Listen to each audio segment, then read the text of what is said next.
Om Swastiastu, Namo Buddhaya, salam kebajikan, salam sejahtera bagi kita semua.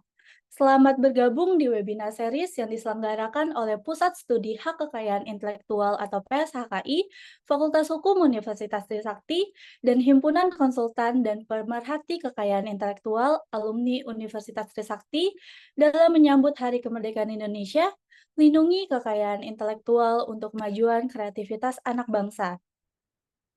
Yang terhormat, Ketua PSHKI Ibu Dr. Simona Bustani SHMH, yang terhormat, Sekretaris PSHKI Ibu Dr. RR Alindratika SHMH dan tim. Pertama-tama, marilah kita panjatkan puji syukur kepada Tuhan Yang Maha Esa karena atas karunia-Nya kita semua dapat bergabung dalam kegiatan pada siang hari ini. Perkenalkan, saya Silvana Suhardi, selaku mahasiswi Fakultas Hukum Universitas Trisakti, Angkatan 2021, yang pada hari ini diberikan kesempatan untuk menjadi Master of Ceremony dan moderator pada kegiatan ini. Sebelum memulai kegiatan siang hari ini, alangkah baiknya kita berdoa terlebih dahulu. Doa menurut agama dan kepercayaan masing-masing dimulai.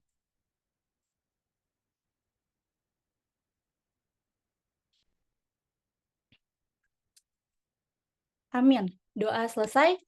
Baik, Bapak Ibu hadirin sekalian, agenda selanjutnya pada webinar series hari ini adalah kita akan menyanyikan lagu Indonesia Raya. Kepada panitia, kami persilakan.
Baik, terima kasih.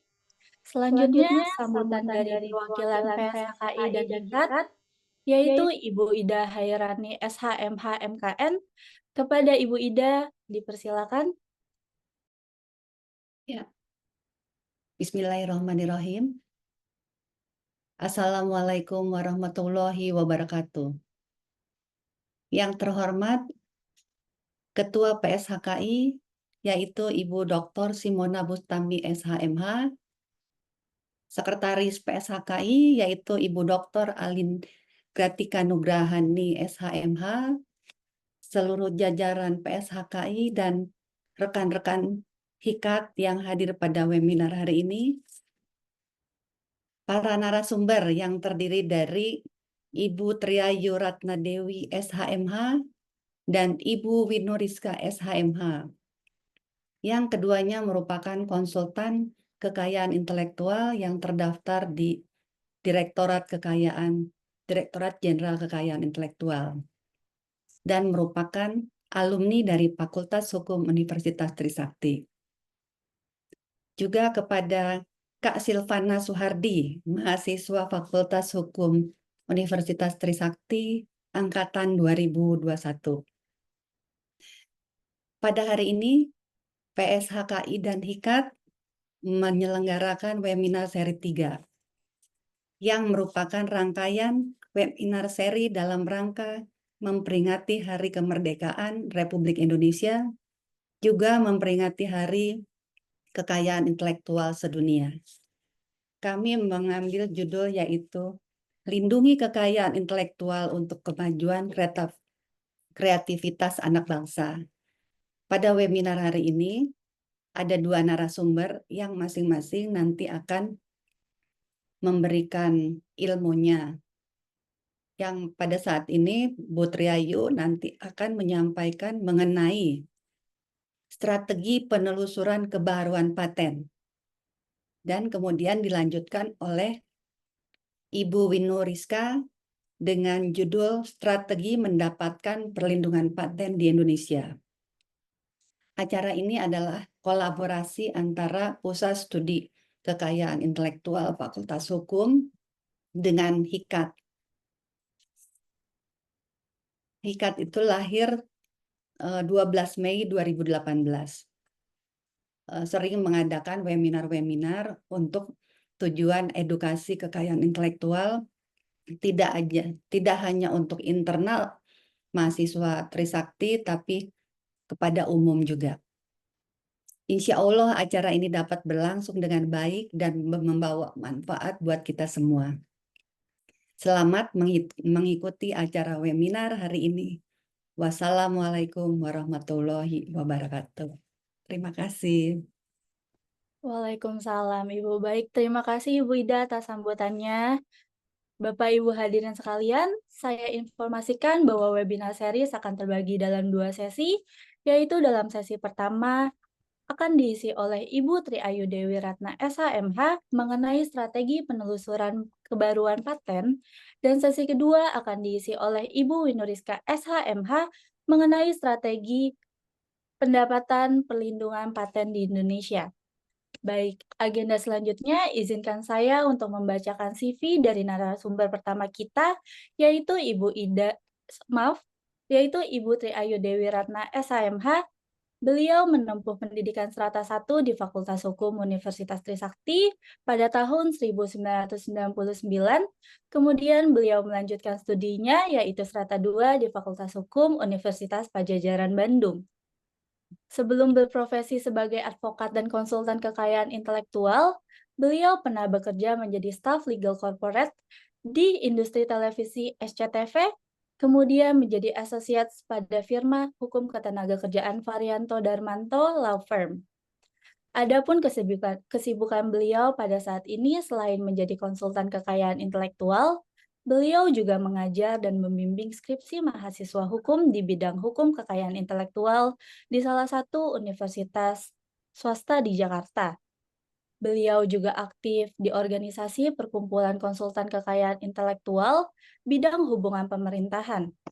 Pada tahun 2014, beliau juga pernah terlibat sebagai tenaga ahli di Kementerian Perdagangan pada Direktorat Pembinaan Ekspor Nasional untuk mengurus permohonan pendaftaran merek yang memiliki kualitas pasar ekspor. Dan di tahun 2015, sebagai tenaga ahli Kementerian Koperasi dan UMKM untuk melakukan sosialisasi HKI di 9 provinsi dan mengurus dokumen pendaftaran cipta. Di tahun 2016, Ibu Tri Ayu juga memperoleh piagam penghargaan sebagai konsultan HKI pengguna terbaik aplikasi daring yang diserahkan langsung oleh Bapak Menteri Hukum dan HAM Yasona Lauli di Istana Wapres. Beliau juga menjadi saksi ahli paten di tahun 2023 pada perkara nomor 47 garing Perdata Khusus Paten garing 2022. Dan di tahun 2024 ini, beliau menjadi salah satu penulis buku pengantar hukum paten, khususnya untuk penulisan mengenai proses pendaftaran paten, serta hak dan kewajiban pemegang paten. Baik, Bapak Ibu, izinkan saya untuk melanjutkan membacakan CV dari narasumber kedua kita, yaitu Ibu Winuriska SHMH. Beliau adalah pendiri dan managing partner dari kantor firma Winuriska Prabawa and Partners. Beliau telah memiliki pengalaman lebih dari 20 tahun di bidang kekayaan intelektual dan memberikan pendapat-pendapat hukum terkait dengan pelindungan kekayaan intelektual. Pengetahuan dan keahliannya di bidang HKI dan yang substansial diperolehnya ketika ia bekerja di firma hukum yang berafiliasi dengan firma hukum internasional, khususnya spesialisasi di bidang kekayaan intelektual, di mana beliau telah melakukan berbagai pekerjaan terkait hak kekayaan intelektual, mulai dari pekerjaan pengajuan permohonan lokal dan luar negeri hingga pekerjaan hak kekayaan intelektual yang sangat substansial dan kompleks seperti penelusuran paten, merek, dan desain industri. Beliau juga melakukan audit hak kekayaan intelektual, menganalisis pelanggaran, memberikan pendapat hukum, dan mewakili dalam perkara-perkara litigasi hak kekayaan intelektual di pengadilan. Beliau juga telah mewakili beberapa klien lokal dan luar negeri dalam berbagai skala dari UKM hingga grup perusahaan besar di luar negeri. Beberapa pencapaian beliau selama lebih dari 20 tahun antara lain mewakili perusahaan maskapai penerbangan BUMN Indonesia untuk perkara litigasi paten terkait metode bisnis dan pelanggaran paten di Pengadilan Niaga. Yang kedua, mewakili perusahaan otomotif Jepang dalam kasus pelanggaran paten dan desain industri melawan 7 perusahaan otomotif lokal. Dan yang terakhir, penyelesaian kasus pelanggaran hak cipta milik perusahaan hiburan produksi film di United States. Beliau juga beberapa kali menjadi narasumber dan juga pembicara dalam acara-acara yang memberikan penyuluhan kepada komunitas bisnis di bidang ekonomi kreatif dan UMKM di beberapa wilayah provinsi Indonesia. Adapun penghargaan yang pernah didapatkan beliau yaitu Trademark Star IP Stars di tahun 2022 dan Top 50 IP Experts di Asia IP di tahun 2022 dan 2023. Dan juga riwayat pendidikan dan kualifikasi profesi beliau menempuh strata 1 di Fakultas Hukum Universitas Trisakti tahun 1999. Kemudian beliau melanjutkan studinya yaitu strata 2 Fakultas Hukum di Universitas Indonesia. Beliau menjadi konsultan hak kekayaan intelektual sejak tahun 2006 dan juga advokat yang berlisensi. Baik, Bapak Ibu hadirin sekalian, sangat luar biasa sekali kita sudah mendengar pengalaman dari kedua narasumber yang sangat kita banggakan ini, yaitu Ibu Tri Ayu dan Ibu Winuriska. Tanpa berlama-lama lagi, kita akan memasuki pada sesi pertama. Izinkan saya untuk mengundang Ibu Tri Ayu Dewi Ratna SHMH untuk dapat memaparkan materinya selama kurang lebih 20 menit. Dengan ini, waktu dan tempat saya persilakan. Terima kasih. Ya. Terima kasih untuk moderator. Tolong izin saya mau share dulu ini materinya.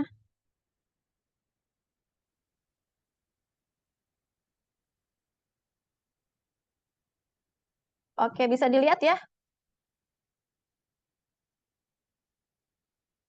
Sudah, Ibu, sudah bisa terlihat.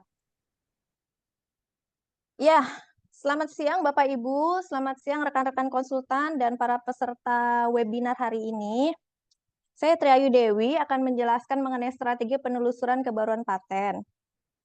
Terus terang ini mengenai masalah paten ini materi yang agak sulit untuk seluruh bidang haki ya.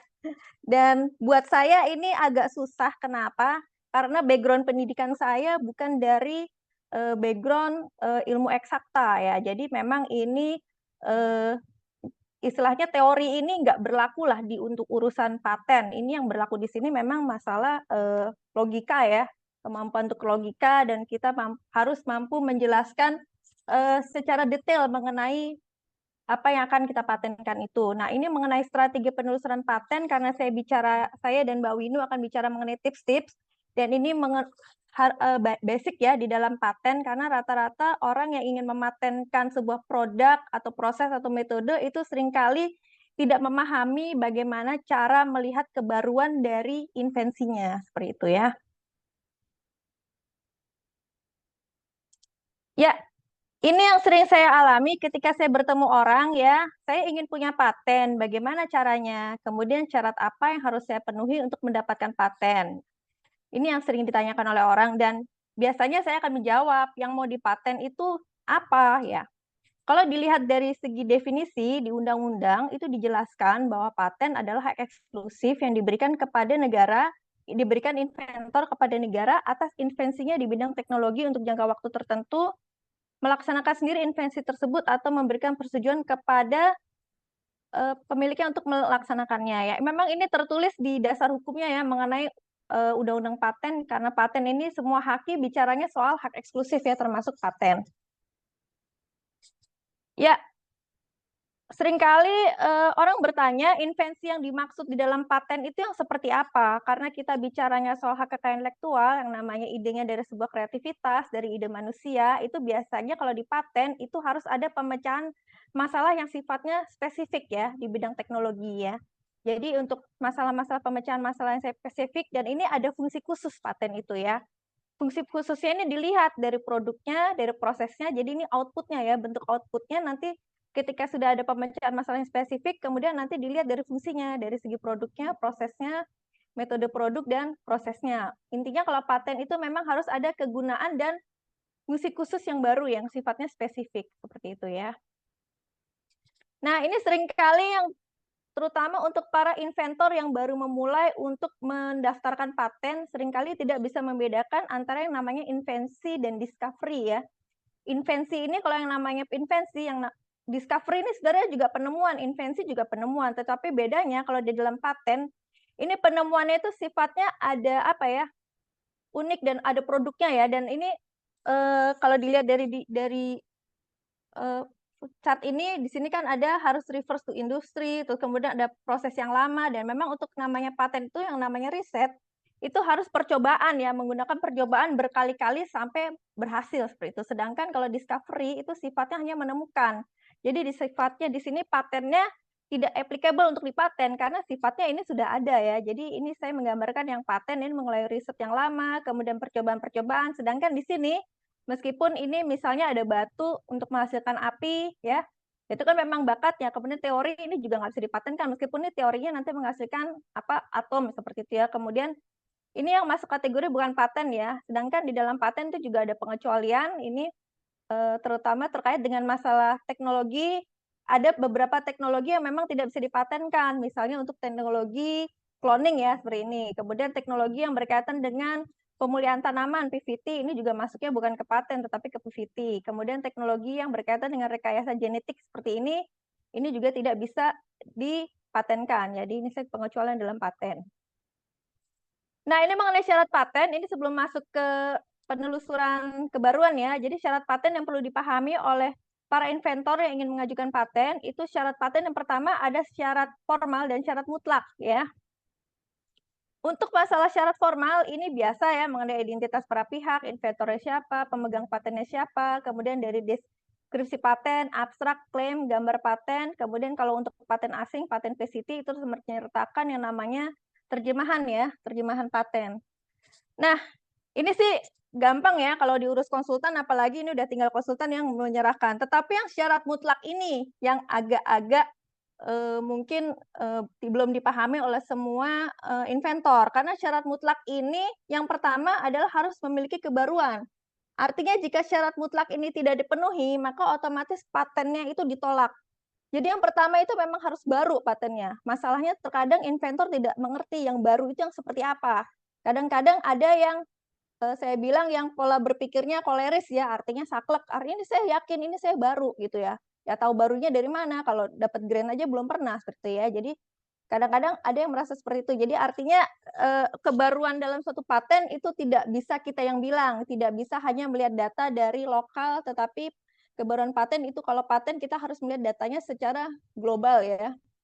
Kemudian yang kedua ini memiliki langkah inventif ya yang bersifat teknis. Kemudian yang ketiga ini yang paling penting juga bahwa paten yang Bapak Ibu hasilkan itu nanti paling tidak ada profit oriented-nya ya, ada manfaat dan ada profit oriented-nya. Kenapa? Karena ke dalam paten itu memang ada syarat pembayaran biaya iuran tahunan ya, sampai masa patennya itu berakhir, seperti itu ya.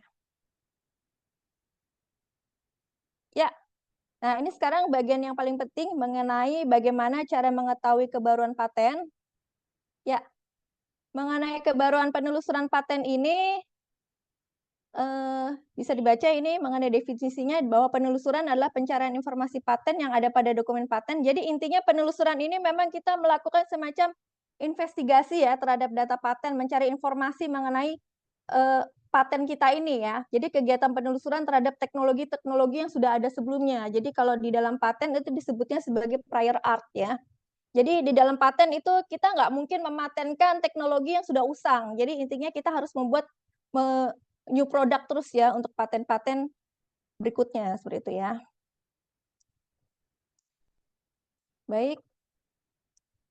Nah, ini manfaat dari kebaruan. Jadi ini sebenarnya datanya ini saya ambil dari DJKI juga ya, manfaat penelusuran paten ini untuk menentukan patentabilitas permohonan, kemudian menghindari ada duplikasi riset.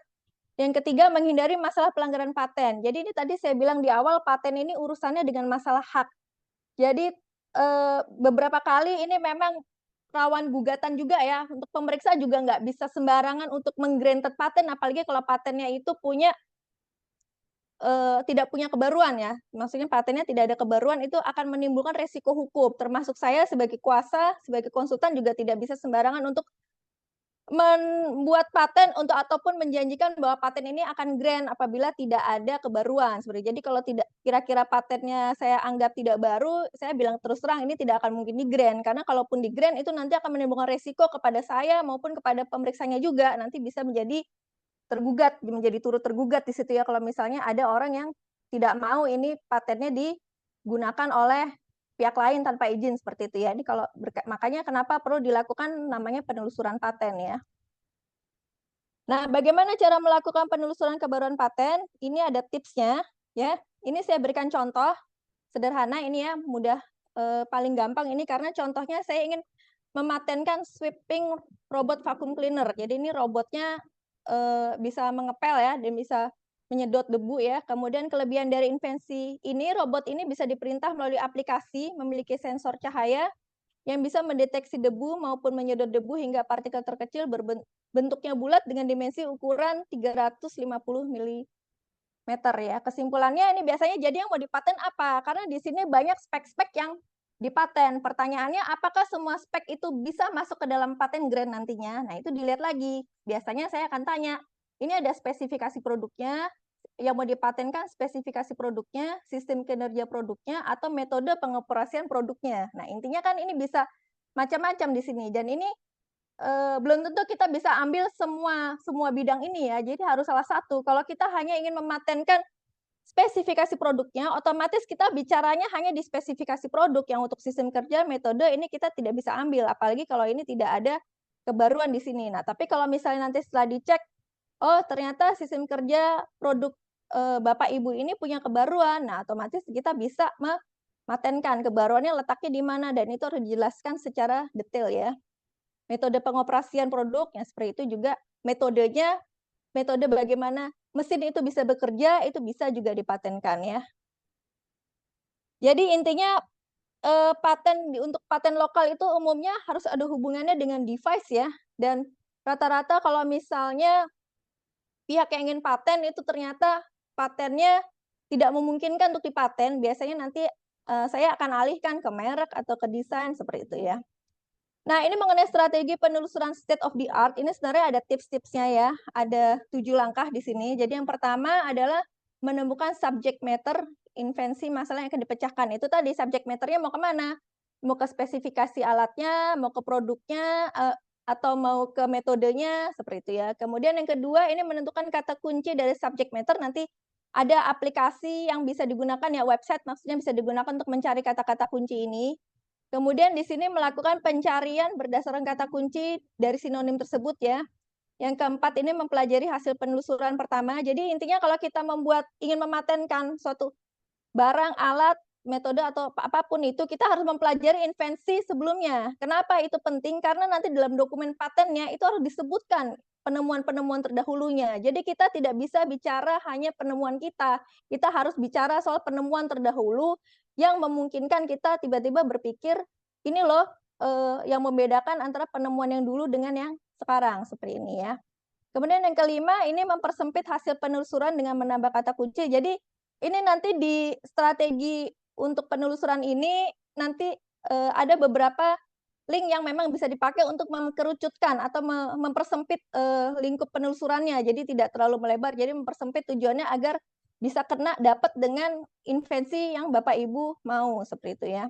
Kemudian yang keenam, ini memilih dokumen ya yang relevan dengan yang akan di paten itu. Kemudian yang ketujuh, ini memutuskan pemecahan masalah apa yang baru di sini yang akan diteliti, seperti itu ya.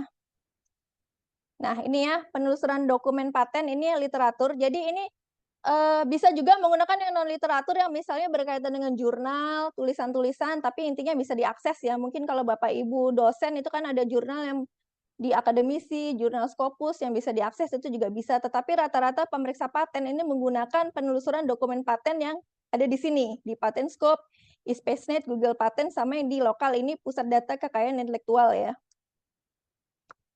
Nah, ini saya contohkan penelusuran melalui Patenscope. Jadi ini gampang, tinggal buka Google, kemudian ketik Patenscope WIPO ya di sini, Patenscope WIPO, kemudian klik aja di Advanced Search ya.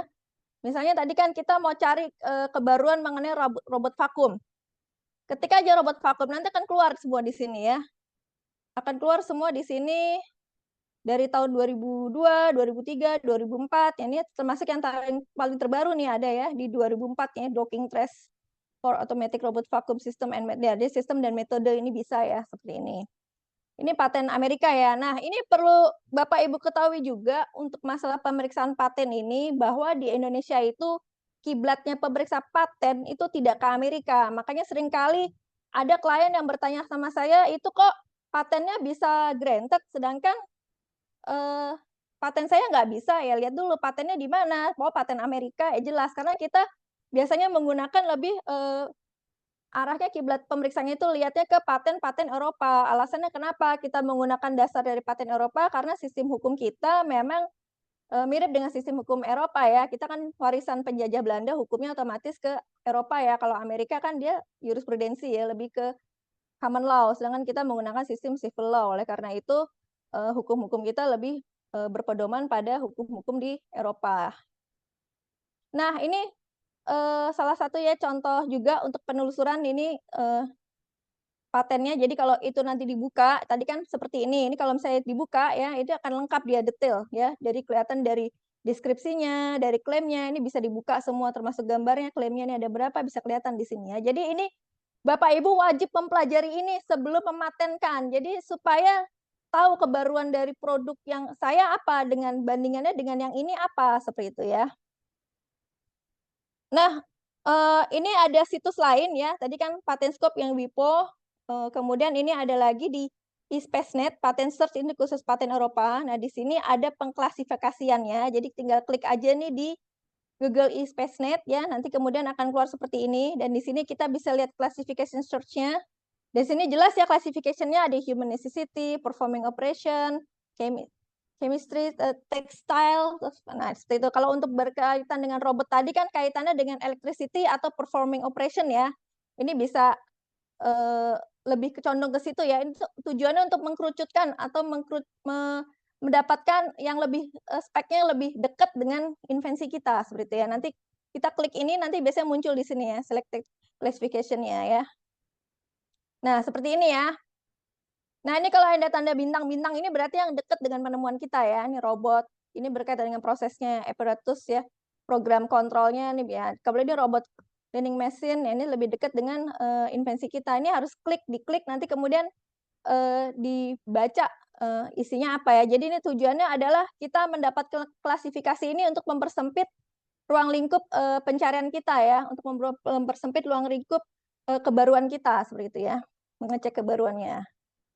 Nah, kalau yang ini PDKI lokal ya, untuk paten lokal. Jadi biasanya kami lihat dulu yang di internasional, kemudian nanti baru masuk lihat ke yang lokal seperti ya. Kalau saya katakan kan tadi paten ini kan berkaitan dengan kebaruan invensi ya, di mana kebaruan invensinya itu tidak hanya dilihat di lokal, tapi kita harus melihatnya ke seluruh dunia gitu ya. Nah, setelah nanti dilihat yang luar, kita juga lihat ke paten lokal seperti ini ya. Nah, ini ternyata ada ya, ini kan ada yang diberi, dan masih ada yang proses. Ini untuk masuknya tinggal ke PDKI atau ke DGIP, kemudian nanti klik paten ya, di sini nanti akan muncul, kita tinggal klik aja robot pembersih. Nanti muncul semuanya berkaitan dengan robot pembersih di sini.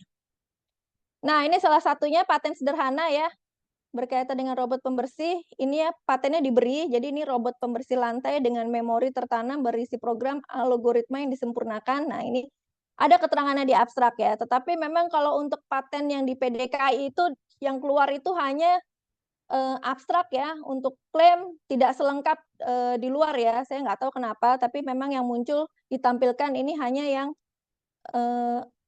abstraknya saja, abstrak dan gambar biasanya.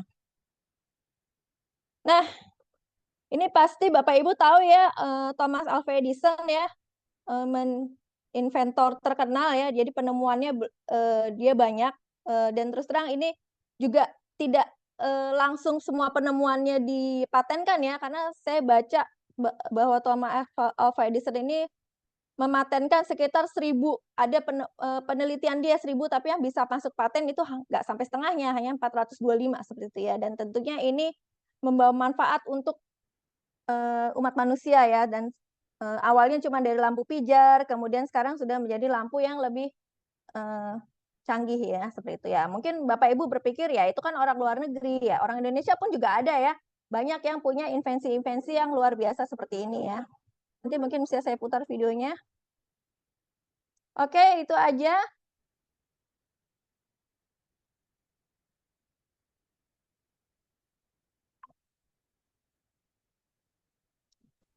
Oke, sudah Ibu. Ya, Baik, cuman ada ini sedikit video ya, bisa diputar nggak ya? Cuman 5 menit kok ini. baik Ibu. Oke.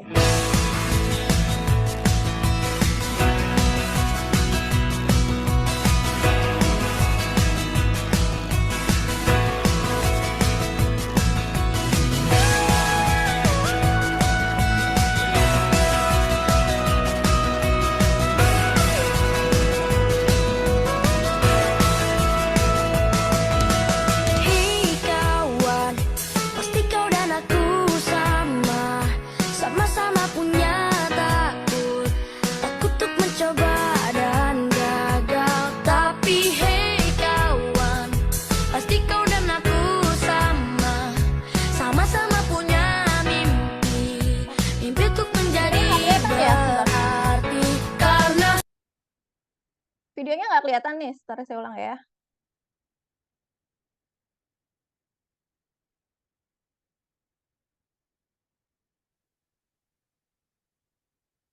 Gimana, udah kelihatan?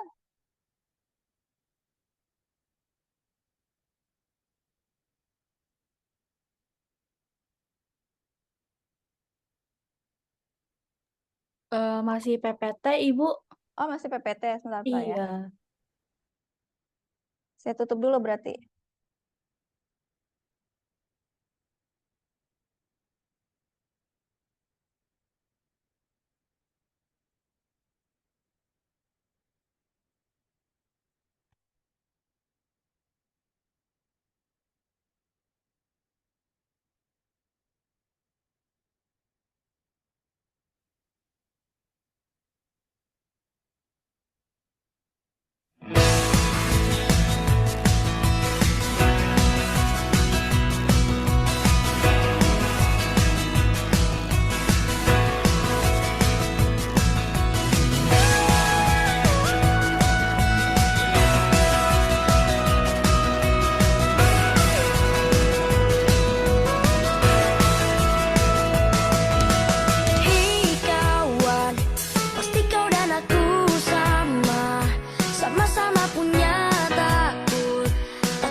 Mohon maaf, Ibu. Ya, maaf ya mati. Oke deh. Intinya maaf ini masalah audio aja. Intinya nggak semua orang lokal itu tidak bisa menghasilkan sesuatu yang bermanfaat. Jadi semoga apa yang saya sampaikan ini bisa dipahami oleh para inventor atau orang yang para pelaku yang ingin mengajukan paten supaya memahami mengenai masalah kebaruan patennya agar tidak bersinggungan dengan paten dari orang lain. Itu aja. Ya. Sekian. Baik, Ibu. Terima kasih, Ibu Triayu. Sangat luar biasa sekali kita mendapatkan ilmu dari Ibu Triayu yang sangat mudah dipahami. Kita juga dapat menjadi semakin paham terkait strategi penelusuran pembaruan paten ini. Mungkin saya mohon izin, Ibu, untuk memberikan closing statement dari materi yang dipaparkan oleh Ibu. Terima kasih. Ya, saya ya intinya closing statement-nya adalah bahwa saya sebenarnya ini ya bukan yang hebat-hebat amat untuk urusan paten, tetapi saya terus belajar dan sampai sekarang pun saya masih terus untuk mempelajari masalah penulisan drafting paten ya ini ya. Apalagi tadi yang saya katakan bahwa background saya kan bukan dari teknik ya. Tetapi bukan berarti tidak bisa dan terus terang dulu saya pun tidak karena background saya juga tidak dari saya tidak pernah belajar tidak dari paten ya. Jadi saya itu bahkan baru tahu ada profesi konsultan paten ketika saya bertemu dengan Prof. Ahmad Ramli ya. Dan di sini menjadi tantangan tersendiri ya untuk menulis paten ini, terutama dalam penulisan paten ini kita tidak bisa menggunakan teori ya. Teori ini nggak berlaku di sini ya. Jadi kita memang harus berpikir logis dan jangan khawatir Bapak Ibu yang ingin mematenkan silakan saja dicoba dan ini memang harus banyak praktek menulis, latihan menulis.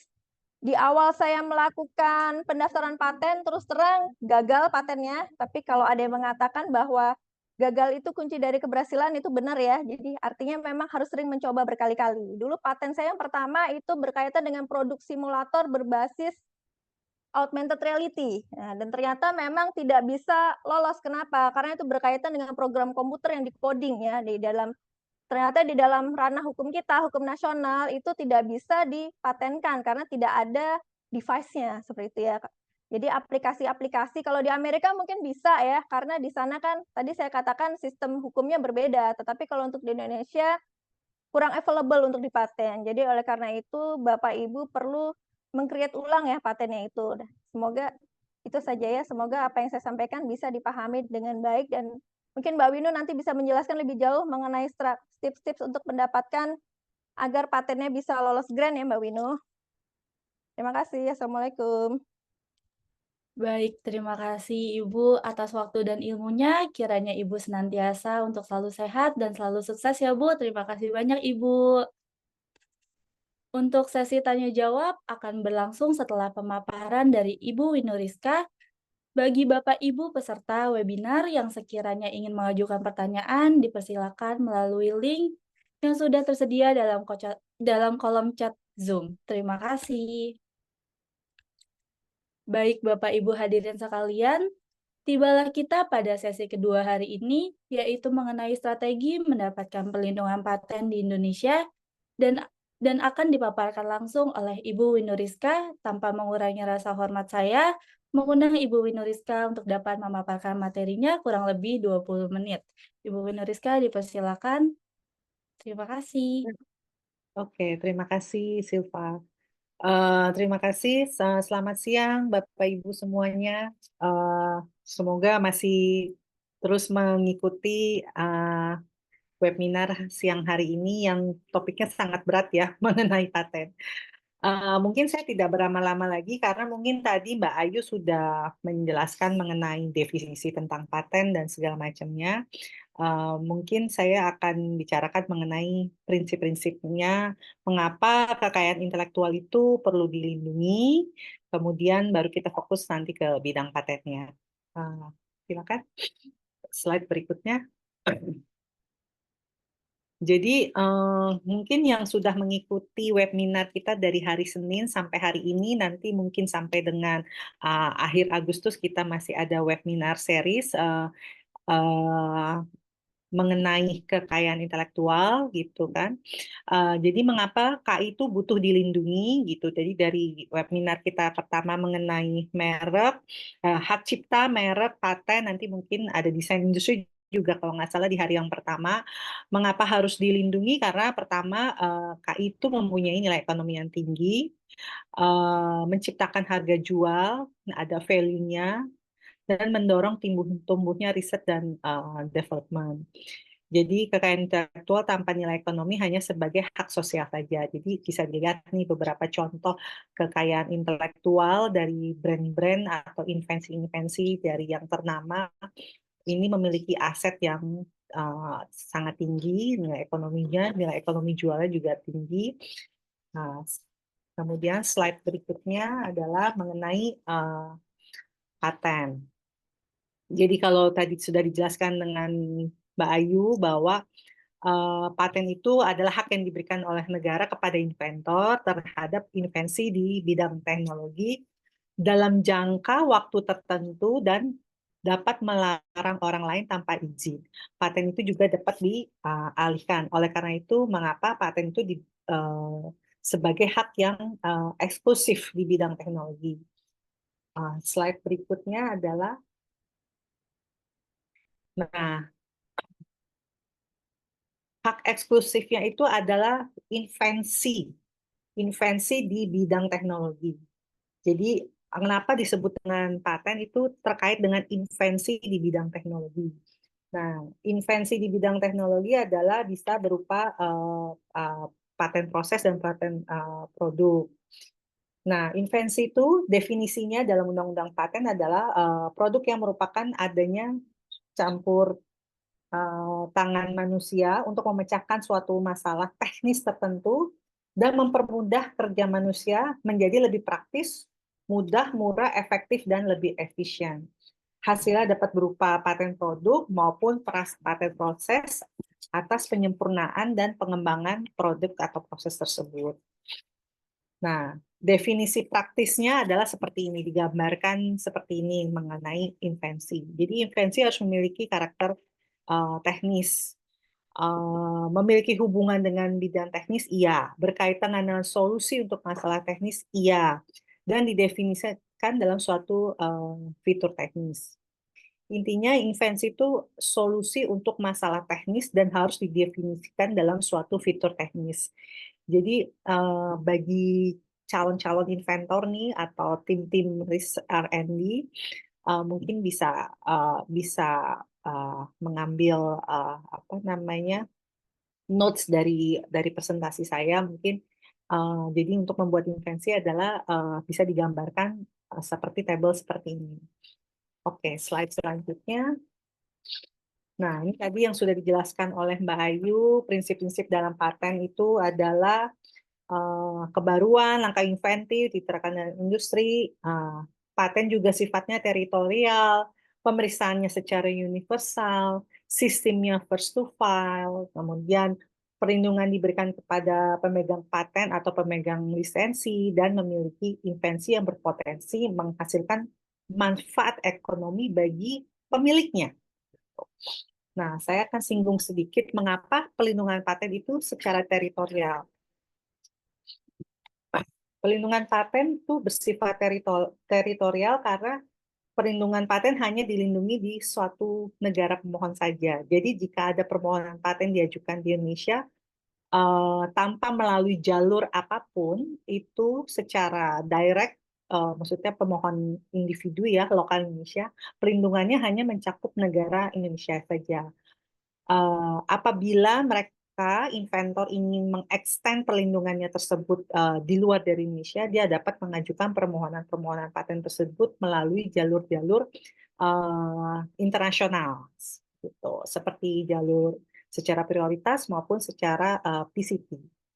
Kemudian paten itu pemeriksaannya secara universal. Jadi pada saat permohonan paten itu diterima oleh kantor paten di Indonesia, para pemeriksa paten juga memeriksa patennya tersebut secara universal atau menyeluruh dari dokumen-dokumen yang ada di seluruh dunia. Hal ini bertujuan untuk menghindari paten yang memiliki persamaan dengan paten yang sudah ada. Jadi paten yang sedang diajukan tidak boleh ada kesamaan invensi secara kinerja maupun proses dengan paten yang sudah ada. Oke, slide berikutnya. Paten itu sifatnya sebelum diajukan permohonan paten harus bersifatnya rahasia. Jadi tidak disarankan untuk mempublikasikan kepada khalayak melalui media atau melalui khalayak melalui media atau apapun itu sebelum invensinya tersebut diajukan ke kantor paten.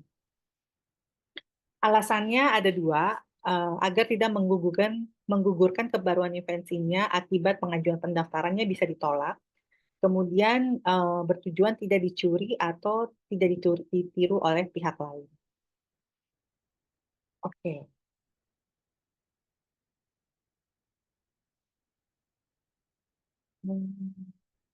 Kenapa harus mendaftarkan permohonan paten? Satu, hak eksklusif itu memiliki hak dapat mengeksploitasi paten yang dimilikinya. Kemudian melarang pihak lain yang menggunakan paten tersebut tanpa izin, dan pemegang hak eksklusif juga dapat memberikan izin atau lisensi untuk menggunakan patennya kepada pihak lain. Eksploitasi di sini adalah antara lain sesuai dengan Undang-Undang Paten, haknya dapat membuat, menggunakan, menjual, mengimpor, menyewakan, mengantarkan, memasok atau untuk penjualan atau penyewaan. Jadi haknya tuh sangat lengkap jika suatu inventor itu mengajukan permohonan patennya ke kantor paten. Dan sebagaimana yang tadi saya sampaikan bahwa terdapat dua tipe paten yang dapat dipatenkan, yaitu paten produk dan paten proses. Paten produk antara lain berupa mesin, komposisi zat, produk-produk bioteknologi atau produk-produk manufaktur. Sedangkan kalau proses merupakan metode atau langkah-langkah untuk memproduksi manufaktur suatu produk, atau langkah-langkah untuk membuat metode-metode untuk membuat proses dari paten itu tersebut, paten itu sendiri. Kemudian slide berikutnya, yang ini mungkin tadi sudah disampaikan oleh Mbak Ayu mengenai yang tidak dapat dipatenkan apa aja. Ada terkait dengan hukum dan aturan moral dan etika, teori dan metode dan sebagainya. Kemudian kita bisa masuk ke slide berikutnya. Nah, itu tadi mengenai paten yang tidak dapat dipatenkan. Nah, kemudian pasal 4 mengenai yang invensi tidak mencakup antara lain kreasi estetika, skema, aturan, dan metode untuk melakukan kegiatan yang melibatkan mental, permainan, dan bisnis. Nah, ini mungkin saya memberikan beberapa contoh terkait skema, aturan, dan metode untuk melakukan kegiatan bisnis berkenaan dengan kegiatan finansial atau komersial dari suatu organisasi perusahaan. Misalnya online marketplace seperti ini. Kemudian contoh selanjutnya adalah skema bisnis multi-level marketing juga tidak dianggap sebagai invensi. Metode pembukuan atau akuntansi elektronik tidak termasuk ke dalam invensi. Terus kemudian metode pembayaran dengan kartu kredit dan menghilangkan proses verifikasi nama dan sebagainya juga tidak termasuk dalam suatu invensi, tidak tercakup. Kemudian, nah ini ada contoh yang, nah mungkin contoh yang ini bisa di skip dulu, Mas Ali. Nah, ini saya singgung mengenai contoh aturan dan metode invensi yang sifatnya berisi program komputer. Seperti misalnya contoh investasi reksadana online dan software untuk akuntansi. Ini seperti ini tidak dianggap sebagai paten, namun bisa dianggap sebagai paten apabila dalam deskripsi patennya atau spek patennya memiliki fitur-fitur teknis gitu. Tapi untuk software seperti ini tidak bisa diajukan secara paten dan hanya dilindungi secara hak cipta. Slide berikutnya mungkin.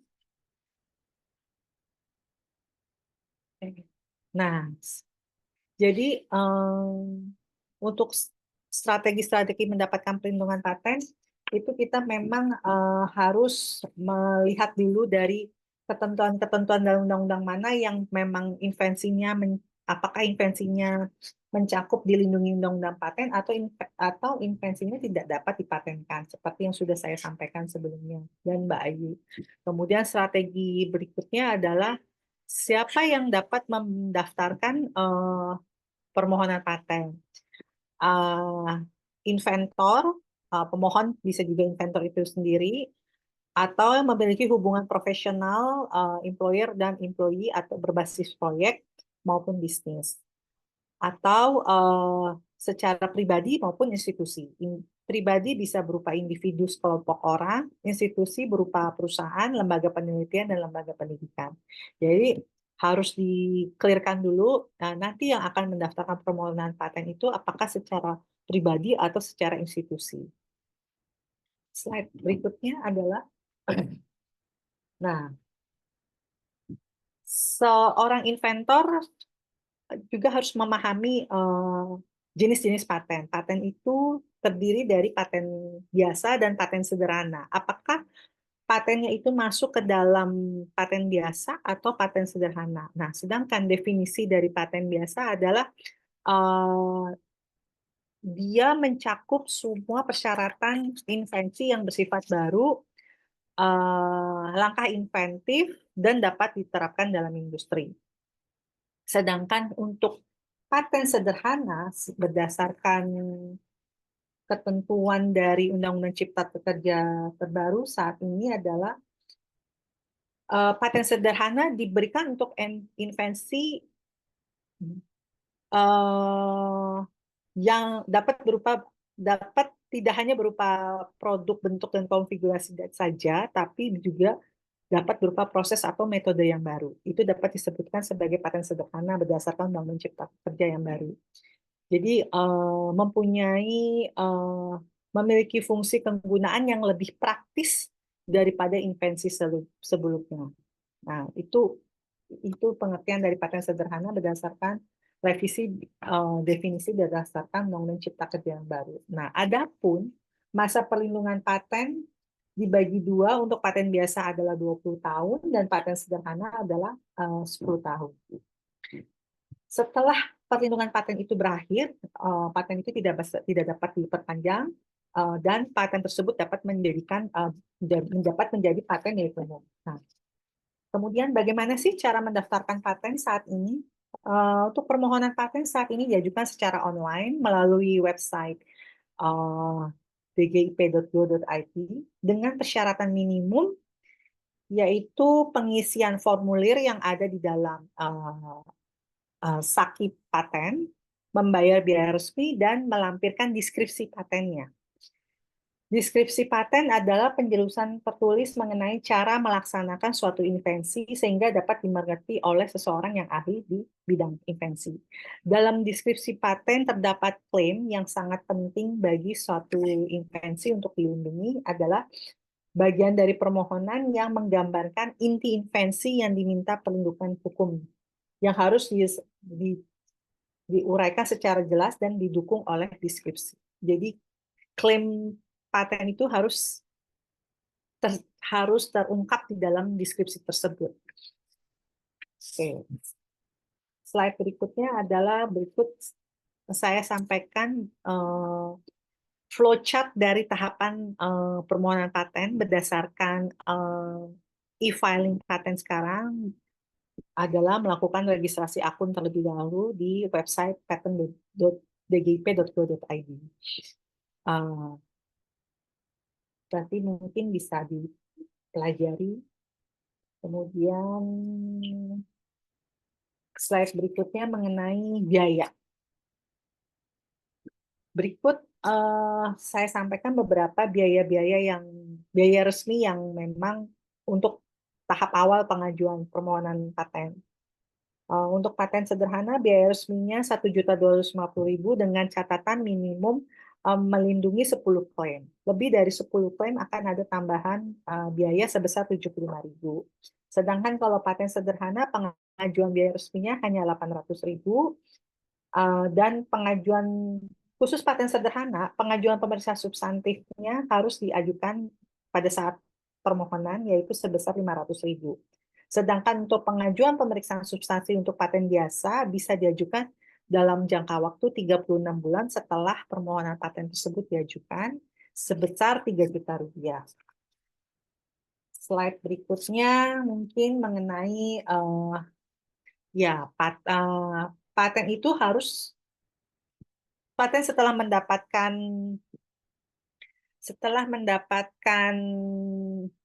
sertifikat wajib melakukan pemeliharaan. Masa pemeliharaan paten berlaku terhadap paten biasa dan paten sederhana. Masa pemeliharaan paten tersebut juga memiliki biaya dan batas waktu pembayarannya sesuai dengan PP nomor 18 tahun 2019. Jadi setiap masa-masa pemeliharaan paten itu terdapat biaya dan batas waktu kapan masa pemeliharaan paten itu harus dibayarkan. Selama masa paten itu berlaku 20 tahun dan 10 tahun.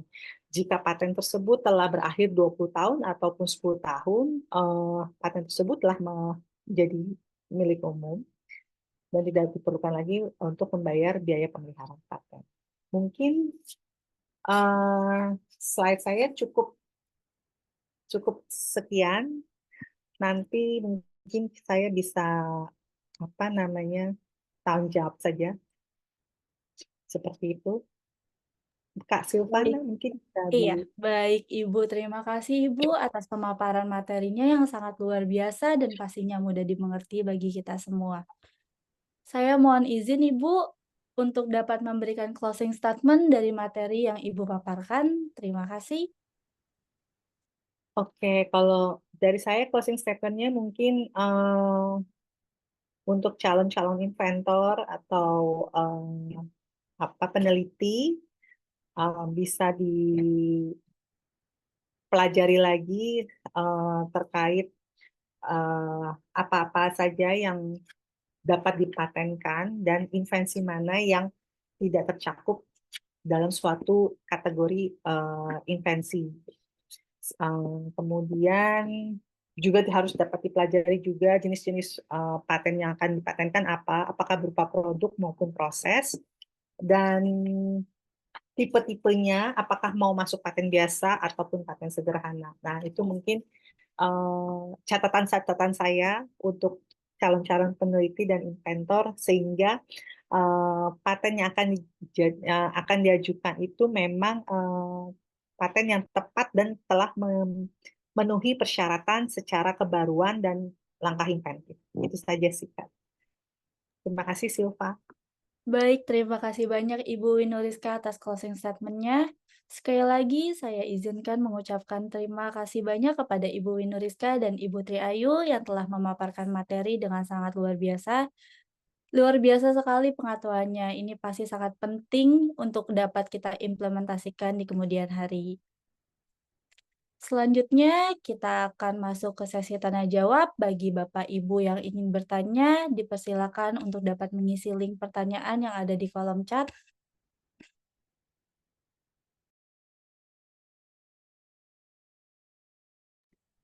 Baik, langsung saja ya Bu ya. Sudah ada satu pertanyaan untuk Ibu Triayu dan Ibu Winuriska. Saya izin bacakan. Yang pertama ada dari Bapak Edwin Prabowo SHMH dari instansi Badan Diklat Kejaksaan. Izin bertanya, apakah suatu inventor akan mendapatkan perlindungan hukum? Dan berapa lama perlindungan hukum yang dapat diberikan kepada inventor tersebut? Mohon pencerahannya, terima kasih. Sudah jelas, Ibu? Ya. Siapa yang jawab? Boleh Ibu untuk saling melengkapi saja. Ya, Mbak Winu mau jawab? Silakan, ayo dulu. Ya. Tadi pertanyaan berapa lama inventor mendapatkan apa? Bisa diulang? Oke, baik Ibu. Apakah suatu inventor akan mendapatkan perlindungan hukum dan berapa lama perlindungan hukum yang dapat diberikan kepada inventor tersebut? Ya, intinya inventor bisa mendapatkan perlindungan hukum jika patennya grant. Artinya patennya dapat kan.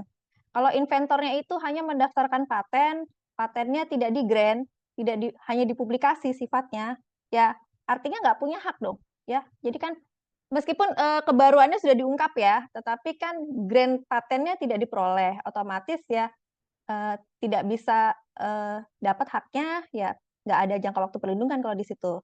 Tetapi kalau bicaranya soal patennya itu sudah grant, dilihat dulu paten yang di grant itu bentuk paten sederhana atau paten non sederhana. Kalau paten sederhana ya ada ketentuannya di undang-undang jangka waktu perlindungan hanya 10 tahun ya. Dan kalau paten non sederhana yang paten biasa ya, kalau dulu disebutnya 20 tahun. Itu aja. Mbak Winu mau menambahkan mungkin? Iya, sebagaimana yang sudah saya sampaikan tadi bahwa eh, inventor itu kan dapat bisa seorang pribadi maupun institusi. Jadi jika memang diajukan secara pribadi maupun institusi dan pemohon patennya telah terdaftar, nah itu bisa mendapatkan perlindungan secara hukum otomatis gitu, karena memang dari hasil pemeriksaan substantifnya telah disetujui untuk didaftar. Nah, dari masa perlindungannya mesti kita lihat dulu apakah pengajuannya melalui paten biasa atau paten sederhana seperti itu. Kalau paten biasa 20 tahun, paten sederhana 10 tahun. Mungkin cukup. Oke, baik Ibu. Apakah sudah jelas Bapak Edwin? Sepertinya sudah cukup jelas ya Bu ya. Ini ada yang raise hand, Ibu Inayah FH dari Universitas Muhammadiyah. Boleh Ibu? Untuk pertanyaannya bisa langsung Langsung dipertanyakan. ya? Oke.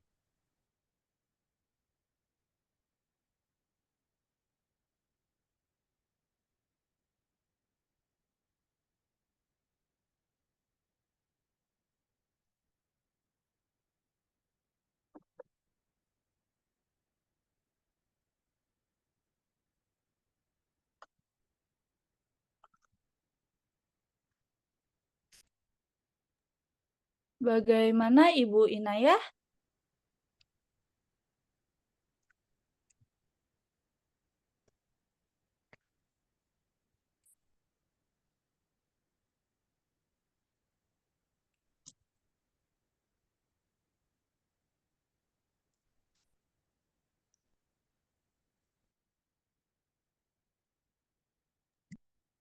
Mungkin nggak pencet atau gimana ya?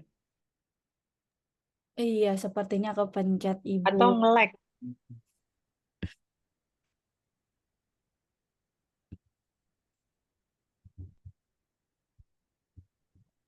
Sepertinya kepencet Ibu. Ini belum ada pertanyaan lagi.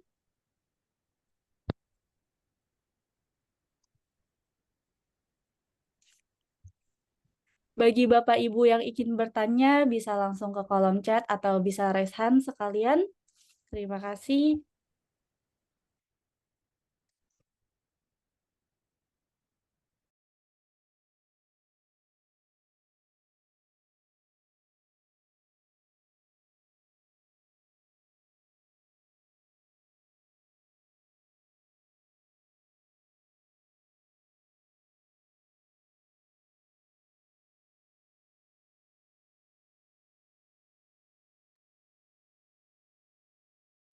Ini kalau nggak ada yang tanya udah cukup jelas atau memang nggak tahu yang mau ditanya apa? Sepertinya sudah cukup jelas Ibu. Ibu mungkin ada materi yang ingin dilanjutkan, boleh Ibu? Ada yang ingin Ibu Nggak sampaikan ada. kembali? Nggak ada ya, tadi sudah Boleh cukup. bertanya langsung nggak kepada Iya, Boleh iya. dong Ibu. sumber? Iya, ini saya bertanyanya meminta pendapat dari para narasumber. Sekarang kan pemohon paten di Indonesia sepertinya tidak sebanyak dengan yang diajukan dari luar negeri. Apakah narasumber bisa memberikan pendapat kenapa pemohon dari Indonesia itu kurang bisa aktif seperti negara-negara lain? Apakah ada kendala-kendala atau ada alasan-alasan lain perihal hal tersebut? Ya, Ya. silakan kepada Ibu Triayu dan Bu Winuriska. Terima Ya. kasih. Kalau terkait permohonan paten yang menurun, saya rasa enggak ya. Setahu saya ini kan DJKI juga aktif turun sosialisasi ke universitas, ke masyarakat ya mengenai mengenai pendaftaran paten ini terutama ya. Sebenarnya banyak permohonan paten yang mematenkan tuh banyak, cuman mungkin yang granted tidak sebanyak yang mengajukan permohonan ya. Karena terus terang memang patennya rata-rata tidak baru itu tadi. Makanya inventor itu perlu memahami mengenai masalah kebaruan paten itu karena meskipun baru di Indonesia tapi belum tentu baru di dunia. Sedangkan yang bisa diproteksi itu kebaruan yang beda sedikit aja baru itu bisa masuk paten. Dan yang kedua itu masalahnya karena paten ini kan harusnya profit oriented ya. Sedangkan paten-paten yang dihasilkan oleh universitas misalnya atau inventor itu kurang profit ya seperti itu ya. Risetnya sudah mahal, biaya untuk mendaftarkan paten mahal. Kalau terus terang sebenarnya kalau untuk mendaftarkan paten itu biayanya sudah bisa terukur ya. Yang tidak terukur itu biaya riset ya. Apalagi percobaan itu kan harus dilakukan berkali-kali dan itu nanti hasil percobaannya itu harus diungkapkan di dalam deskripsi patennya ya. Percobaan keberhasilannya itu harus diungkapkan dalam deskripsi patennya. Nah, rata-rata beratnya itu di masalah percobaan seperti itu ya. Dan kemudian itu saya lihat sih banyak paten-paten yang ditarik ya, paten-paten lokal ya karena itu tadi tidak sanggup membayar biaya pemeliharaan. Saran saya sih kalau membuat paten itu kita tidak usah berpikir yang ribet-ribet, tapi datang aja ke perusahaan, tanya kebutuhannya apa, terus silahkan kalian berunding Pak inventornya ini membuat suatu invensi gitu. Jadi ketika nanti invensinya jadi bisa dijual lagi ke perusahaan itu ya. Jadi ada profit orientednya jelas ya pertama dan memberikan manfaat juga, manfaat khusus ya tentunya untuk perusahaan atau untuk orang yang memang sedang benar-benar membutuhkan suatu invensi. Dan orang yang punya invensi ini menurut saya orang yang luar biasa ya, karena coba bayangkan kalau dulu Thomas Alva Edison tidak menemukan lampu, apa mungkin ada hadir lampu-lampu seperti sekarang ya. Itu kan awalnya juga artinya manfaatnya itu berkelanjutan lah, bisa berkelanjutan seperti itu. Dan itu terus terang saya sangat menghargai orang yang bisa seperti itu karena punya kemampuan yang tidak biasa menurut saya itu ya. Itu aja paling ya Bu Ida. Silakan Mbak Winu. Iya. Mau dilanjutkan lagi Ibu Winuriska untuk menambahkan? Iya, mungkin tambahan dari saya mungkin sebenarnya dari kita itu negara kita kan memang cenderung masih sebagai negara pengguna ya konsumtif gitu, bukan negara produsen. Jadi apa namanya cara berpikirnya itu masih adalah sifatnya konsumtif atau pengguna daripada menghasilkan sesuatu. Itu yang pertama. Yang kedua mungkin tingkat pendidikan dari ya hampir seluruh dari warga negara kita kan juga mungkin masih berjuang untuk bisa mendapatkan pendidikan yang bisa bisa menghasilkan sesuatu yang bisa bermanfaat gitu. Jadi tingkat pendidikannya masih jauh daripada dari beberapa negara, khususnya mungkin di negara-negara ASEAN ya. Kalau untuk di Thailand, Malaysia, untuk permohonan paten lokalnya sudah mulai meningkat gitu. Nah, itu mungkin salah satunya adalah support dari pemerintah juga. Di kita mungkin stimulus dari pemerintah untuk melakukan riset and development mungkin juga belum belum sebanyak dari negara-negara lain. Mungkin itu salah satu yang membuat mengapa proses-proses riset dan development-nya itu banyak yang mentok gitu. Jadi belum sebaik dari pemerintahan negara-negara maju gitu. Ya, maksudnya dibanding dengan Amerika, dengan Jepang, Korea, China atau negara ASEAN sendiri misalnya Thailand itu mungkin ya belum sesupport itu mungkin. Nah, ya salah satunya adalah yang tadi saya sampaikan bahwa mental bangsa kita sebenarnya masih mental konsumtif, pengguna gitu. Jadi belum untuk menghasilkan suatu apa ya uh, uh, melahirkan suatu produk-produk atau invensi yang bisa bersaing atau tepat guna dan applicable di masyarakat gitu. Nah, mungkin saya berharap sih nanti mungkin kita bisa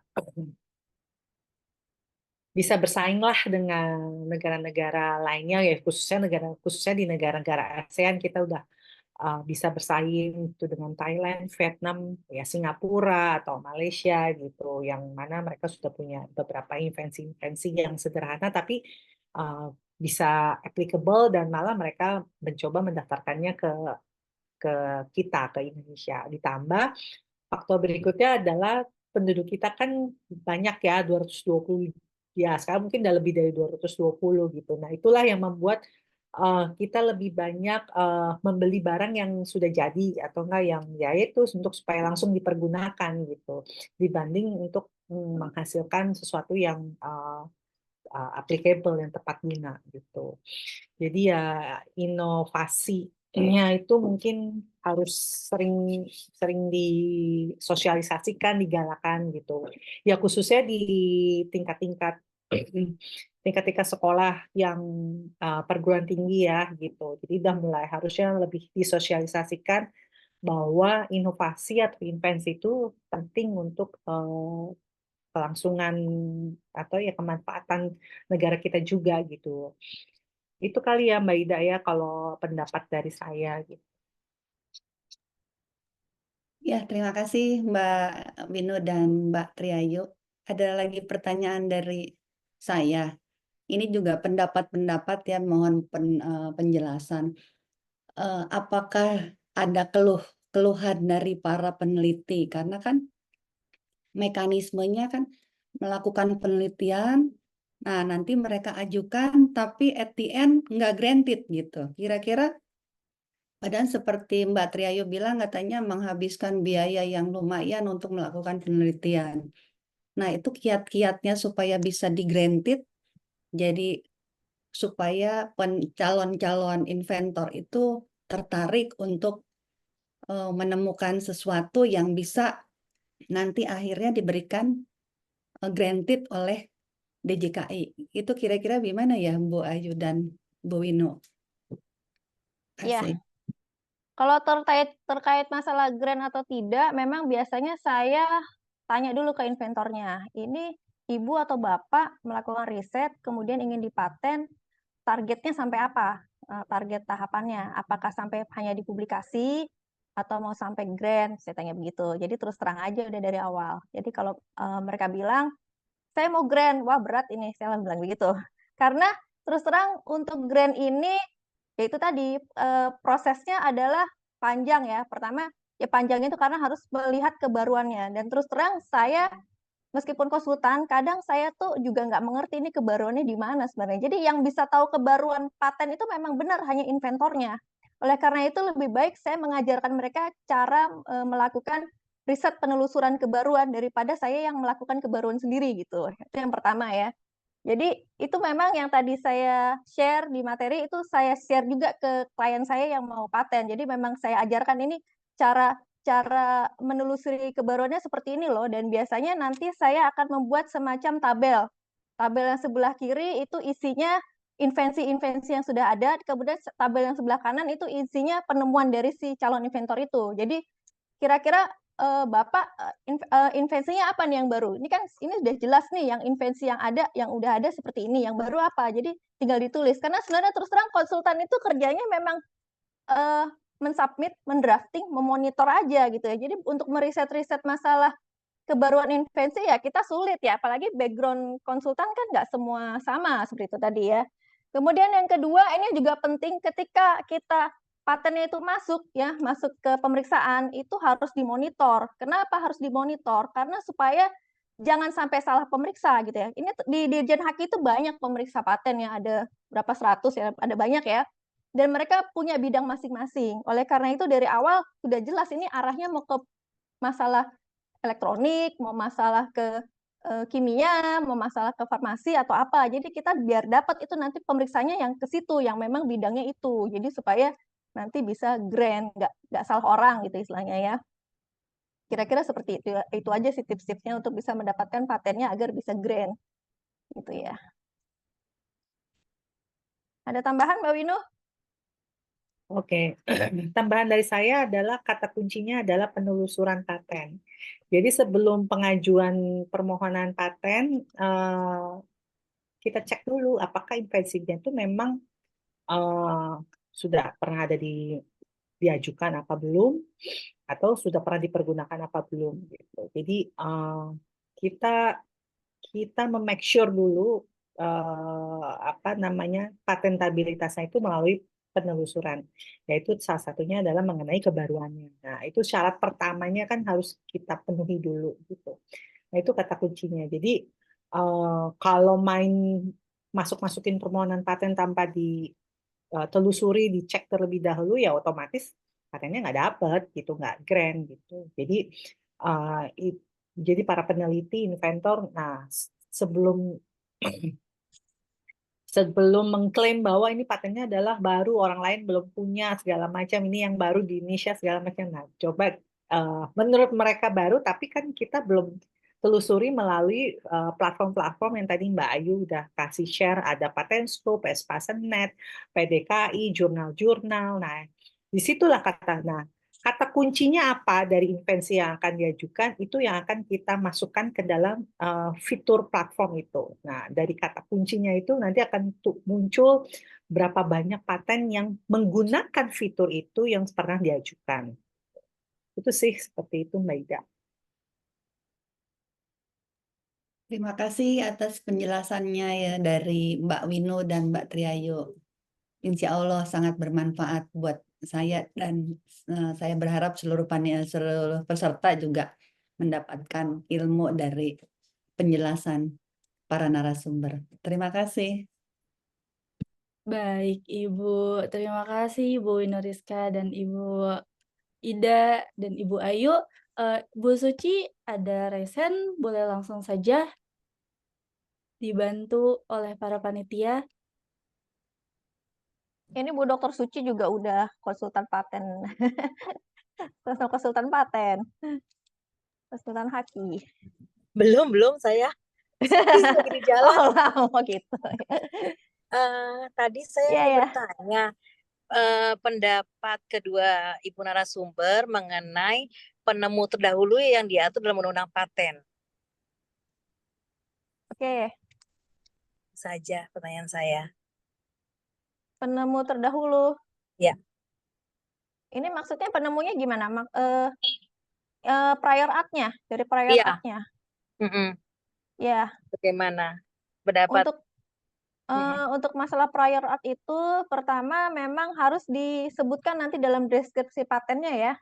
Tapi tentunya prior art-nya prior art yang terdekat. Yang pasti banyak lah prior art yang mendekati, tetapi yang paling spesifik yang mendekati, yang istilahnya 90% lah akan agak mendekati invensi kita. Itu aja untuk prior art memang harus nanti disebutkan dalam dokumen paten karena itu sebagai pembanding kebaruan. Jadi kalau dalam membuat dokumen paten itu nanti pembandingnya nggak mungkin kita pakai prior art cuma satu, enggak. Jadi biasanya ada, tidak dibatasi sih mengenai masalah prior art pembanding paten ini. Kita bisa menggunakan 2 atau 3 pembanding atau bahkan lebih 5 juga bisa. Tapi selama itu terdekat dengan invensi yang akan kita mohonkan patennya itu.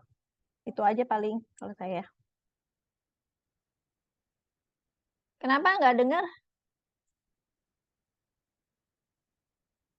Mohon maaf, Ibu Suci masih di mute, Ibu. Iya, saya nggak bisa unmute sendiri. Oh iya, tapi kalau penemunya prior art yang terdekat, terus persen gitu loh, berapa persen yang dekat? Apakah ada aturan khusus? Enggak, pokoknya terdekatnya ya pokoknya paling dekat ya, yang agak mendekati. Pernah saya mengajukan paten formula di mana formulanya itu waktu itu bedanya hanya sekitar 1% gitu ya. Tapi itu harus kita kalau bisa formula yang klien saya yang akan mematenkan formula itu harus di bawah 1%. Nah, itu kan sulit ya.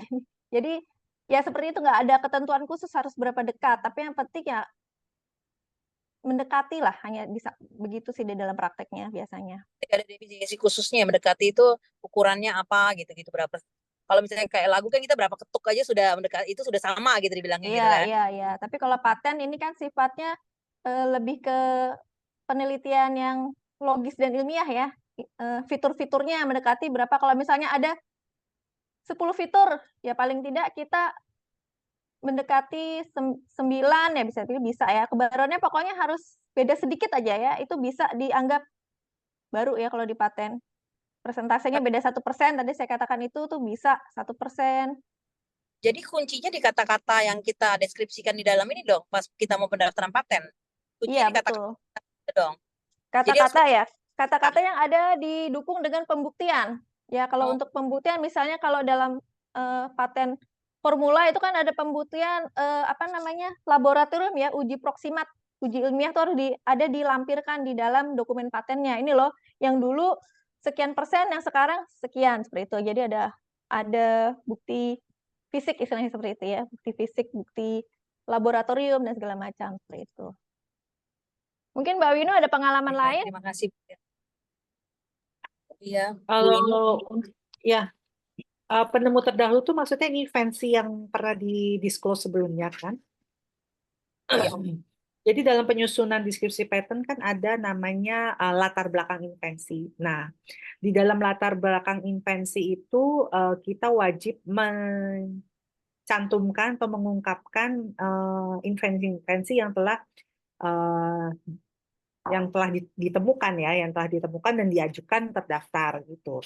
Nah, untuk menentukan berapa persen itu harus terdekat dengan invensi yang akan kita ajukan itu tidak ada ketentuannya gitu. Tidak seperti hak cipta, oh ini harus 8 ketuk atau enggak merek itu harus sama secara keseluruhannya. Nah, kalau di paten itu yang bisa menentukan ini yang terdekat maupun tidak terdekat itu adalah si penelitinya, inventornya. Jadi dia harus mengambil invensi yang menurut dia fitur mana yang sama dan kelebihannya dari invensi yang sedang dia teliti. Jadi misalnya A dan A plus plus A2 gitu. Jadi A dan A sama tapi tambah A2 atau A3. Nah, A2 A3-nya itulah yang dia akan klaim sekarang ini gitu. Jadi ya kalau dilihat dari invensi-invensi yang memang sekarang sudah ya sudah beredar gitu kan, pasti mereka akan mengambil ya yang paling terdekat dulu. Mungkin yang ada fiturnya sama persis dia masukkan, tapi ada fitur yang ada pengembangan dari si yang akan diajukan itu yang lebih unggul daripada yang lain. Nah, itu yang bisa menentukan itu apakah ini adalah si inventornya sendiri, peneliti. Nah, ya sebenarnya konsultan juga bisa menentukan apabila memang kita dikasih kuasa untuk melakukan penyusunan drafting deskripsi paten. Nah, itu caranya untuk menentukan invensi terdahulu yang di-disclose di latar belakang invensi adalah melalui penelusuran. Jadi kata kuncinya itu dicek mana yang kemudian setelah kata kuncinya dicek patennya mana yang memang sama, kita baca, kita telaah lagi deskripsinya dan klaimnya. Nah, disitulah kita bisa sampaikan ke peneliti sepertinya yang ini adalah yang terdekat. Nah, itu seperti itu sih. Tapi kalau menurut pemeriksa paten nanti dibilang nggak ada perbedaan, nggak ada perbedaan yang signifikan, gimana? Dalam praktek sih sebenarnya kalau pemeriksaan paten itu pasti kalau kita sudah membantu menuliskan paten-paten yang terdekat, invensi yang sudah didisclose di dalam latar belakang, mereka akan teliti lagi. Nah, namun kalau misalnya itu tidak menurut penelitian, menurut dari pemeriksa paten itu, ini kayaknya kurang, bukan ini harusnya yang jadi dokumen invensi terdahulu yang dokumen pembanding atau segala macam. Mereka akan ya melakukan lagi pemeriksaan secara universal. Jadi pada intinya invensi terdahulu yang telah kita disclose di dalam deskripsi paten itu mereka akan lihat dulu, cek dulu. Tapi kalau menurut pendapat mereka ini bukan yang terdekat, mereka akan cari sendiri juga. Dan nah, kalau menurut mereka yang ini yang di luar dari deskripsi, mereka akan mengirimkan surat hasil pemeriksaan tahap substantif kepada peneliti, yang ini loh yang ibaratnya yang invensi yang terdekat gitu, bukan di disclose yang kalian masukkan di situ. Itu banyak terjadi. Oh, jadi akan diberikan advice ya. Harusnya Ya, dia yang hasil kalian ajukan pemeriksaan ya. tidak langsung ditolak, tidak. Jadi ada suratnya dulu hasil pemeriksaannya, karena pemeriksaan substantif itu kan memeriksa secara universal gitu. Jadi dia akan punya database lagi gitu. Oh, oke. Jadi akan dikasih tahu bahwa yang diajukan tuh ternyata tidak ada unsur baruannya, tapi ternyata ada di yang item yang lain yang ada unsur baruannya gitu ya. Iya, dia akan cari yang ini. Mungkin saja dia tidak sependapat dengan paten yang kita disclose di latar belakang, mungkin banyak juga yang nggak sependapat gitu. Dia cari sendiri gitu. Tapi ada juga yang sependapat gitu.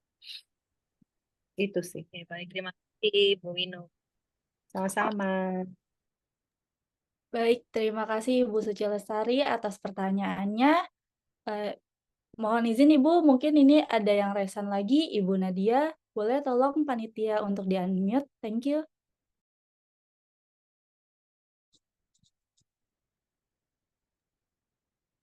Halo, Assalamualaikum Mbak Winu, Assalamualaikum Mbak Triayu.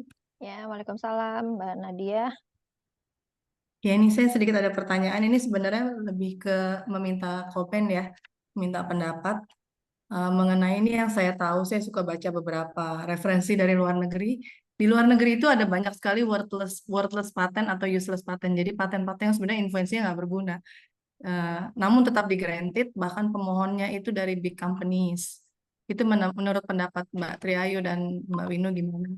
Karena sebenarnya secara industrial applicable itu nggak memenuhi syarat. Terus saya juga mau menanyakan kalau paten-paten seperti ini bisa di granted nggak di Indonesia? Nah, itu aja. Makasih untuk penjelasannya. Ya, tadi mengenai useless patent ya, paten-paten nggak berguna, tapi kalau di grant itu mungkin banyak di paten Amerika ya, Mbak Nadia. Ya, seperti tadi yang saya katakan, memang kiblatnya pemeriksa paten Indonesia ini kan ke paten-paten Eropa seperti itu. Jadi dulu waktu pertama kali mengajukan permohonan paten augmented reality ya, produk simulator, itu gagal juga ya, karena itu kan sifatnya dia program komputer yang dikoding, sedangkan di sini coding nggak diterima ya. Meskipun itu ada unsur-unsur baru di situ ya, dia meng-create suatu untuk menghasilkan simulator itu bisa di-create seperti itu nggak diterima di sini ya. Jadi makanya tergantung dari invensinya. Rata-rata kalau di sini itu invensinya yang kalau ada berkaitan dengan program itu harus menghubungkan ada ke device-nya, harus ke produk ya, intinya seperti itu. Kalaupun tidak berguna, tetapi selama itu bisa dijadikan sebagai acuan kebaruan, kita nggak masalah. Toh yang di sana nggak di-granted ya. Insya Allah nanti di-create sedikit, bisa di-grant di sini. Jadi buat saya itu bahan referensi aja sebenarnya sih dari paten-paten yang nggak kepake itu di luar negeri. Tapi kalau bisa inventornya mampu meng-create ya itu tergantung dari inventornya ya. Makanya dari awal saya bilang kalau bisa inventornya mencari sendiri, melakukan penelusuran sendiri mengenai masalah kebaruan ini ya, supaya patennya bisa grant itu aja ya. Di sini juga banyak sebenarnya paten-paten yang udah grant tapi akhirnya nggak manfaat, nggak ada orang yang mau pakai karena nggak terlalu memberikan apa ya, mungkin manfaatnya tidak terlalu bagaimana gitu ya. Jadi rugi juga sebenarnya. Jadi lebih baik kalau mematenkan yang memang benar-benar bakal dibeli orang, bakal dipakai. Kalau saran saya sebaiknya datang-datanglah ke perusahaan ya untuk tanya apa yang diperlukan, apa yang dibutuhkan, bukan kita main asal bikin ya seperti itu ya, udah biayanya besar, nggak kepake seperti itu. Mungkin kalau tambahan dari saya, useless patent tuh mungkin maksudnya sebenarnya gini, paten itu kan di-granted kan karena memenuhi syarat patentabilitas. Sebenarnya nggak ada kata-kata useless patent sih gitu. Nah, mungkin kalau di beberapa negara, ya maksudnya negara-negara besar ya, negara maju disebut useless patent, mungkin mereka pada saat paten itu sudah granted, tapi tidak ya segmennya segmented gitu. Jadi nggak bisa dipakai seluruh kebutuhan dari warga negara itu sendiri misalnya gitu. Jadi cuman segmen-segmen tertentu gitu. Jadi kita ngelihatnya useless patent gitu. Tapi untuk segmen industri tertentu mungkin itu useful gitu, berguna gitu. Jadi kalau di Indonesia kan dia juga prinsipnya kan patentabilitasnya harus dipenuhi. Industrial applicable apa enggak?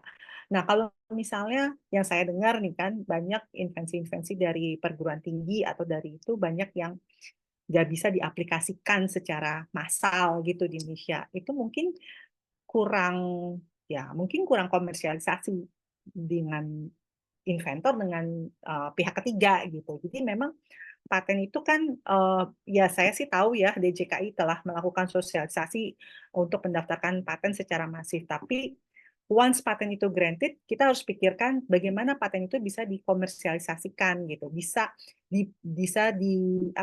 berguna, bisa useful, jangan jadi useless gitu. Nah itu sebenarnya kuncinya gitu. Nah saya belum tahu nih gimana sih pemerintah gitu ya bisa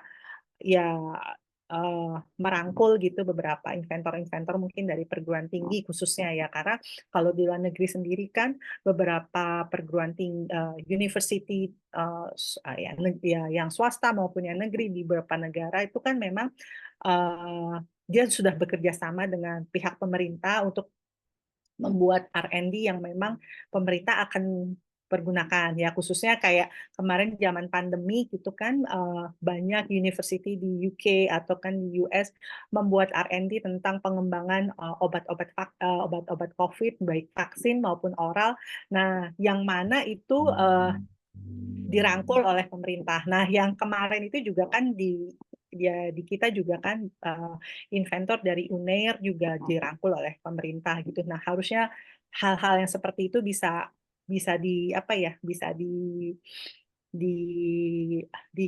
dirangkul lagi, dikembangkan komersialisasinya. Jadi tidak hanya sekedar membuat paten-paten, tapi jadinya useless patennya gitu. Nah, sedangkan kalau dari syarat patentabilitas di kantor haki kan memang selama itu memenuhi syarat patentabilitas pasti di-granted. Nah, setelah itu menjadi useless patent, itu nggak jadi kewenangan DJKI lagi sih, Mbak Nadia gitu. Jadi, nah kalau mungkin di negara lain juga seperti itu. Jadi mungkin patennya itu patennya itu mungkin hanya untuk segmen-segmen tertentu gitu. Jadi ya mungkin kita ngelihatnya kayak paten kayak smartphone gitu ya yang di yang di launching oleh Apple atau smartphone yang di launching oleh Samsung di Korea gitu kan. Itu kan kelihatannya kelihat dari kasat mata itu sangat useful kan, tapi ada paten-paten invensi lain yang mungkin terkait tentang ekstrak kelapa sawit gitu. Itu kan untuk industri-industri minyak kelapa sawit mungkin di daerah Kalimantan, Malaysia, Indonesia itu invensinya useful untuk petani-petani itu. Nah, itu mungkin kan nggak terlihat secara kasat mata gitu. Jadi ya kalau menurut saya sih kalau useless patent tuh mungkin ya ada paten-paten yang sifatnya segmented ya gitu. Jadi ya harus terus ada komersialisasi lah gitu. Khususnya untuk inventor lokal ya. Jadi kita harus bisa belajar dari beberapa negara-negara gimana pemerintahnya juga bisa mencarikan third party gitu atau perusahaan yang bisa mengembangkan peneliti-peneliti lokal untuk bisa applicable secara industri gitu. Itu sih Mbak Nadia. Terima kasih Mbak Triayu, terima kasih Mbak Wino. Baik, Ibu Bapak hadirin sekalian, dikarenakan sudah tidak ada lagi yang bertanya, saya akan menutup sesi tanya jawab pada webinar kali ini. Terima kasih kepada Bapak Ibu peserta yang sudah bertanya kepada kedua narasumber kita pada hari ini. Baik, agenda selanjutnya merupakan penyerahan e-certificate oleh Ibu Ida Hairani SHMH MKN kepada Ibu Triayu Dewi Ratna SHMH, dilanjutkan kepada Ibu Winuriska SHMH, dan juga kepada moderator. Kepada Ibu Ida, saya persilakan. Ya, Mohon ditampilkan sertifikatnya.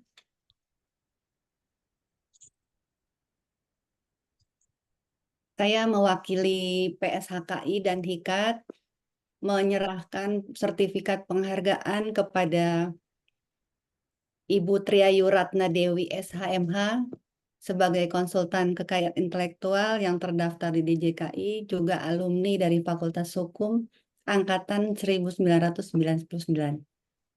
Terima kasih Bu Triayu, salam sehat dan semoga sukses. Sama-sama, terima kasih Bu Ida. Selanjutnya sertifikat penghargaan untuk Ibu Winuriska SHMH yang juga sebagai konsultan HAKI. Merupakan alumni dari Fakultas Hukum angkatan 95. Terima kasih Bu Winu. Semoga Sama-sama. karirnya semakin sukses di bidang kekayaan intelektual. Terima kasih. Sama-sama Mbak Ida atas kesempatannya, semoga bermanfaat. Amin. Selanjutnya kepada mahasiswa yang berkenan membantu acara PSHKI dan HIKAT, yaitu Silvana Suhardi. Angkatan 2021 ya, kalau nggak salah ya. Iya, Ibu. Terima kasih banyak. Mudah-mudahan tertarik di bidang kekayaan intelektual dan mengambil skripsi tentang kekayaan intelektual. Karena Amin. banyak senior-senior yang kemungkinan nanti bisa sharing atas ilmu-ilmunya. Terima kasih, Kak Silvana. Baik, Ibu. Terima kasih kembali, Ibu. Baik, acara selanjutnya kita akan melakukan sesi dokumentasi. Kepada panitia, tolong dibantu dan kepada hadirin dimohon untuk dapat menyalakan kameranya. Terima kasih. Baik, terima kasih untuk moderator, perhatian Bapak dan Ibu peserta. Dimohon untuk on-kan video untuk kita mengambil dokumentasi foto. Baik, di sini ada 2 slide ya Ibu Bapak. Slide pertama, 1, 2, 3.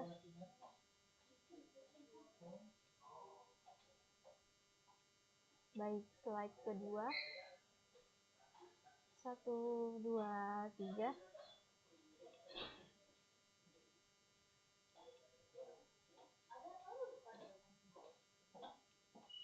Baik, terima kasih. Saya lanjutkan kepada moderator. Baik, terima kasih panitia. Baik Bapak Ibu hadirin sekalian, tidak terasa telah sampailah kita di penghujung kegiatan ini.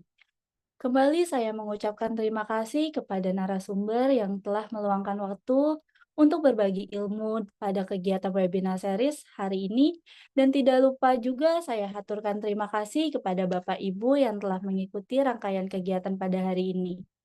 Semoga kegiatan ini dapat bermanfaat untuk kita semua. Adapun saya informasikan bahwa masih ada webinar menarik selanjutnya di tanggal 19 Agustus, 21 Agustus, dan 23 Agustus 2024. Untuk informasi lebih lanjut, nanti akan disampaikan oleh panitia. Saya, Silvana Suhardi, selaku pemandu kegiatan ini, dan mewakili panitia penyelenggara mengucapkan banyak terima kasih dan memohon maaf apabila terdapat kekurangan pada kegiatan hari ini. Wassalamualaikum warahmatullahi wabarakatuh. Shalom, Om Swastiastu, Namo Buddhaya, salam kebajikan, salam sejahtera bagi kita semua. Terima kasih Bapak Ibu. Ya, terima kasih semuanya. Mbak Winu, Mbak Triayu, Terima kasih. Kak Silvana MC. Yuk, Terima Bu, kasih terima untuk Bapak Ibu ya. peserta sekalian. Ditunggu kehadirannya di webinar selanjutnya hari Senin.